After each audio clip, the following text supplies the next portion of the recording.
I'm Denver criminal defense attorney Michael Becker. Considering Colorado has the most car thefts of any state, it should come as no surprise that another common crime here is owning or operating a chop shop, which is a place where stolen vehicles are disassembled and sold as parts.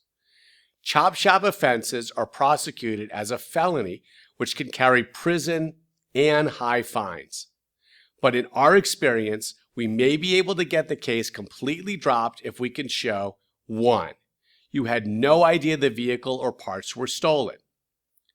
2. You did not know that the business was being used as a chop shop. Or 3. The police discovered evidence from the chop shop through an unlawful search and seizure. If you've been arrested, contact the attorneys at Colorado Legal Defense Group at 303-222-0330. We'll fight to get your charges reduced or dismissed.